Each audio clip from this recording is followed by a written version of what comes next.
উপস্থিত হ'লেহি অসমৰ জনপ্ৰিয় কণ্ঠশিল্পী দীপলিনা ডেকা আৰু তেখেতক আদৰণি আনিবলৈ অনুৰোধ জনাইছোঁ আমাৰ উদযাপন সমিতিৰ বিষয়ববীয়াসকল। এই মঞ্চৰ কাষত সকলোৰে মৰমৰ কণ্ঠশিল্পী দীপলিনা ডেকা।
নমস্কাৰ,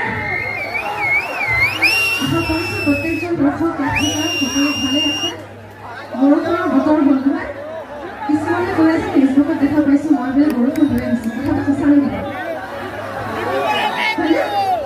বাৰু যি হওক, ইয়াত উপস্থিত থকা জ্যেষ্ঠসকলক মই সন্মান জনাইছোঁ, শ্ৰদ্ধা জ্ঞাপন কৰিছোঁ। ইয়াত উপস্থিত থকা সকলোৰে মোৰ ফালৰ পৰা বহুত বহুত মৰম আৰু শুভকামনা। ৰঙামাটি কেন্দ্ৰীয় ৰঙালী বিহু উপস্থিত থাকি খুবেই ভাল লাগিছে, কাৰণ এইখন মঞ্চত মই আজি প্ৰথমবাৰ বাবে আপোনালোক সকলোকে লগ পাইছোঁ। এটা খুব ডাঙৰ অভিজ্ঞতা বুলি মই ক'ব লাগিব।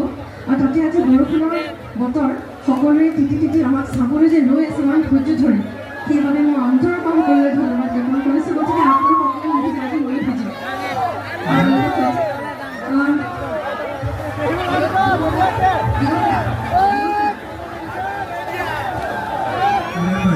गिटार करियर में लैपटॉप बनेगा, गिटार को बनेगा, ऑनलाइन होगा, थोड़ा कम होगा। प्रोग्राम गिटार को बोलना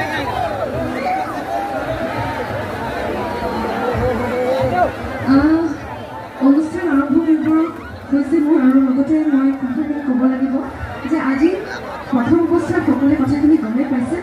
মই পুনৰবাৰ এবাৰ ঋষিৰাজ ডাঙৰীয়াক মই মঞ্চত বিচাৰিছোঁ এবাৰৰ কাৰণে। ঋষিৰাজ হাজৰিকা ডাঙৰীয়া আমাৰ আপোনালোকৰ ৰঙামাটিৰ যুৱ নেতা এগৰাকী, নহয় জানো? তেখেতলৈ মই পুনৰবাৰ ধন্যবাদ জ্ঞাপন কৰিছোঁ। মই বহুত আগৰে চিনাকি নহয় যদিও আমি যি দুইদিন কথা পাতিছোঁ, তেখেতৰ লগত কথা পাতিব অনুভৱ কৰিছোঁ যে তেখেত খুব এগৰাকী চেঞ্চিবল মানুহ, আৰু তেনেকুৱা এজন ব্যক্তি, তেনেকুৱা ব্যক্তি এজনৰ আমাৰ সমাজত খুব প্ৰয়োজন আছে আচলতে মই ভাবোঁ তেনেকৈ। গতিকে আপোনালোক ধন্যবাদ জনাইছোঁ মোক এখন সুন্দৰ মঞ্চত আপুনি আমন্ত্ৰণ জনোৱাৰ বাবে, আৰু আপোনাৰ সদায় মংগল কামনা কৰিছোঁ। ধন্যবাদ। এইবাৰ আমি আগবাঢ়িছোঁ অনুষ্ঠানৰ মাজলৈ। এইবাৰ